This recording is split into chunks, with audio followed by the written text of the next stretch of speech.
I promise you, when you hear this story, at least half of you are going to say, I didn't hear anything about that. And here's why. Gary, Indiana is 76% black. And right now, thousands of us are on day 6 without power after storms tore through northwest Indiana. Over 300,000 customers lost electricity. More than 100,000 are still in the dark.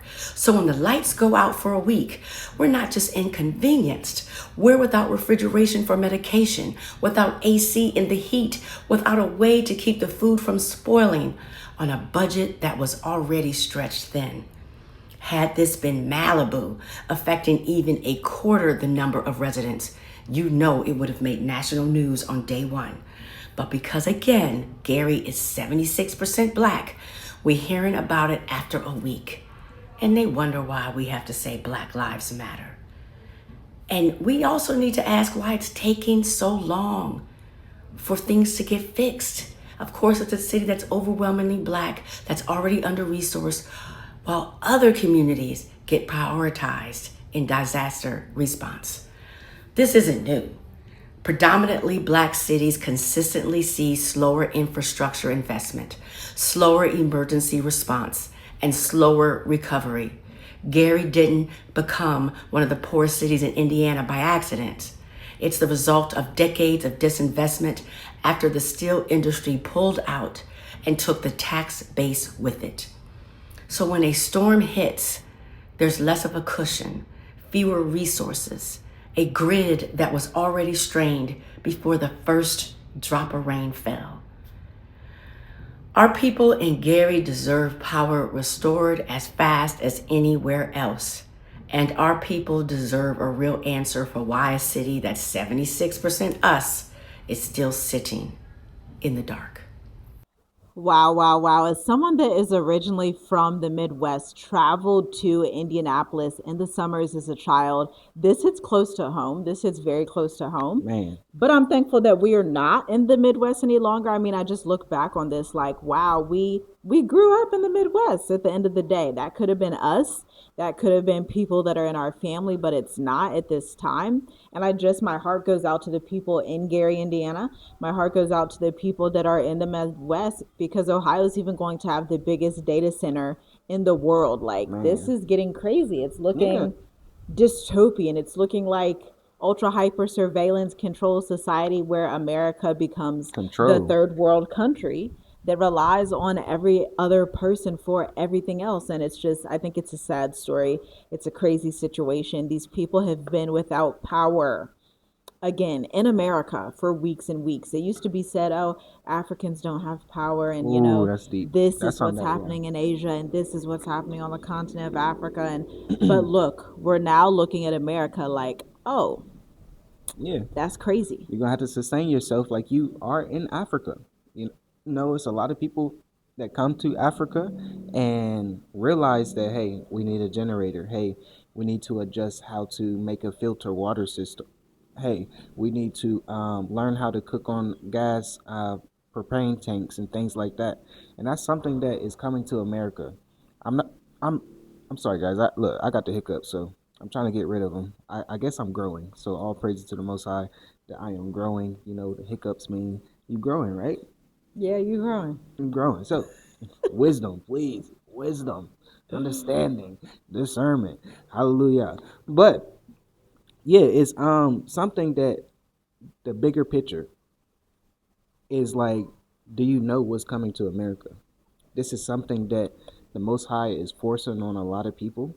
And I was talking about this earlier on my live about like, man, I know we have a choice and stuff, but if you don't choose wisely, if you're not listening to the Most High, He's going to show you what you need to do in these last days, how to be sustainable in these last days. Because it's like, man, this is wild. This is wild. It's mudslides, it's floods, electricity out, and they do have the technology. They do have a nuclear battery, some type of thing that can last for thousands of years, but they don't use it.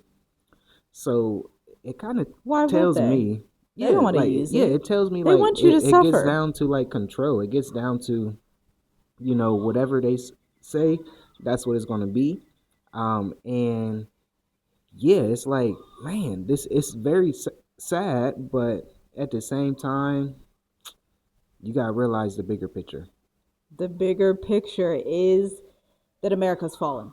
Okay, this is the definition of a fallen society. And what's trending right now on social media, even on my threads, listen, if you're not following me on threads and you're into business, you should be because it's at Tiffy G Writes. Okay, so just at Tiffy G Writes, WRITES. But anyway, on threads right now, what's trending, because you have the trending page, is the keyword. They are soft launching famine. Like Americans are saying it, we see it coming. They are literally soft launching famine so you can prepare for the famine. And they have to give you a warning. They have to show you, yes, we're about to go into a dark winter. We're about to go into supply chain disruptions. And they have to show you what's happening, okay? At the end of the day, the famine soft launch is here so that you get to prepare and say, okay, do I want to maybe move down to Panama?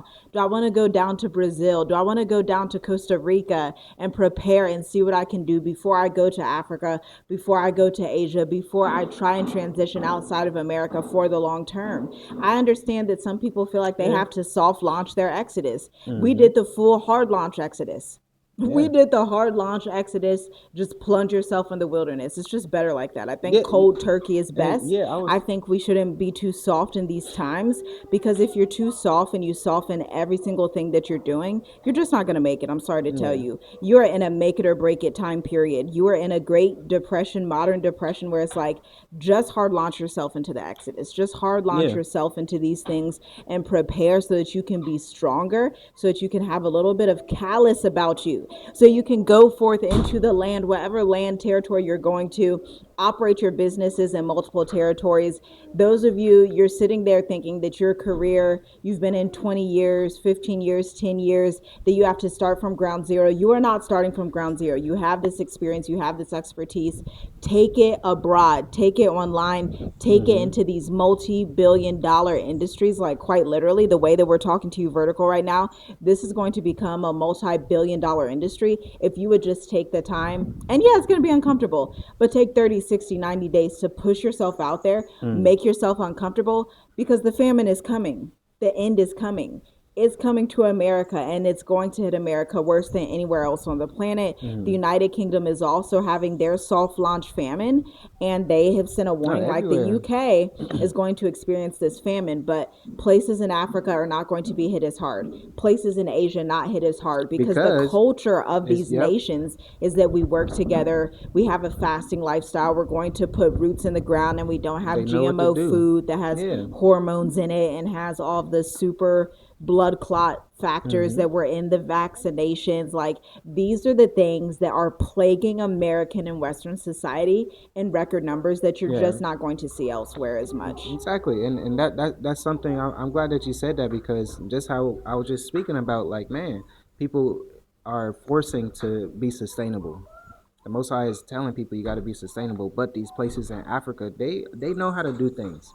This is what I was talking about on my live earlier, talking about how, I'm so glad to have the experience to grow chickens, seeing how to, To raise chickens. raise chickens, cut up chickens, like, really, the blood, seeing someone do a goat and things like that, seeing, how to grow garden, how to make your own water filter. It's very simple, but at the same time, it's going to be difficult if you never done it, but once you start doing stuff, which Africa has done. So I know a lot of videos I say, just being here in Africa, it shows us how the local people live the word out. They walk the word every day, but they really don't realize it. So us coming from the West, that's not our experience. So when we see it, it's like, whoa, this is biblical, and that's what it is. So, yeah, it's getting down to that time. Like, just how you were saying, this is something that I wanted to say, because I was thinking about the pool. You know me. What am I gonna do when we about to get in the pool? Take your shirt off and swim. Yeah, yes, What? but I'm gonna jump right in. Oh, yeah, You yeah, get what I'm yeah. saying? I'm Right, not. right. I'm not gonna Yeah. tap my toe like, oh, it's cold. Oh, it's Yeah, yeah. cold. Oh, okay. 1, 2, 3. No, I'm not. No, Yeah. I'm not type of person. I'm jumping right in. Right. So that's basically Right. what I wanted to say as you was talking about that is you got to jump right in the pool. Yeah. No matter if it's cold, no matter what it is, like you gotta that's the time that we are in. It's time to fight. It's time to really spiritually fight. I'm not saying physically fight. Yes, get some strength, get some push-ups going, get some sit-ups going, some squats and stuff, but at the same time, it's more than that. It's about spiritual fighting and knowing where this next level is going to take you. So yeah, guys, like this stuff is heating up fast. Things are happening all around the world, and what's happening in India, Indiana. Indiana, Gary, Indiana. that's like, man, It's sad. we experienced it, and I'm not saying we experienced like 8 days straight, 9 days We straight. ain't experienced no 9 days Yeah, straight. not straight, but You might have it's in Dar like es Salaam, Tanzania, maybe like on, 5 hours, 12 yeah, hours. But I yeah, mean, Africa, let's be honest. Where in Africa are you going to experience an outage that's 9 days straight? yeah. Leave a comment down below. Let me know Unless somewhere you in really living Africa like that, because that you're in going to experience an 8 to 9, 14 day outage, because in Africa we'll do like, and we've been to Tanzania, Mauritius, we've been to Zambia, been to Kenya. we've been, And so you'll experience an outage that's like 5 to 12 hours in some of those locations. But even here in Mauritius, it's like it'll be like 5 to 10 minutes, 30 minutes at the longest. And in Tanzania, it'll be like, consistently 3 times a week, something like that. But I mean, 8, 9, 14 day outage, like, yeah, reminds me it's of my childhood when we had the snowstorm and the power was out for 2 weeks straight. mm-hmm. And that was Ohio, Columbus, Ohio, the Midwest. Shout out to the Midwest, And but it's the Midwest is falling. it kind of reminds me of the mountains in a way. So me spending time in the mountains in Tanzania, um, here in Africa, here on this side of the world, besides America, they don't have daylight savings, right? Yeah. So store closes when the sun set. Pretty much, they might be open an hour, 2 hours after. But being in the mountains, people they don't rely on electricity. They have They solar might have a panels. little electricity, but as soon as that sunset, everybody is chill. Everybody's getting in the house. Everybody the food is made.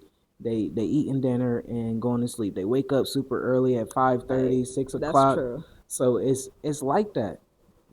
That's the experience that people need to have. Like I know it's so confusing there in the West because if you have not traveled abroad, you're not gonna understand like Other cultures, other ways I of got to get to life. the store at 4 p.m. at Yeah. 4:30 because that's when the bread is Yeah. fresh. Yeah. Right. And I gotta go get it before I don't want the old bread. Yeah. So it's little things like that you have to Timing. understand. Yeah, the timing and everything. So Yeah. yeah, like it gets that deep. It gets that deep. Absolutely. So yeah, guys. I believe that's pretty much it. Make sure you like the video, leave your comments below. If you are in Indiana, let us know what's going on. Let us know what they are saying. Yeah. Let us know where you tuning in from also. So like the video, share this because this is like, whoa, this is happening in real time. As I always say, it's It's happening sad. in real time. Very sad. But shalom, shalom. We'll see you in the next video. Shalom, family.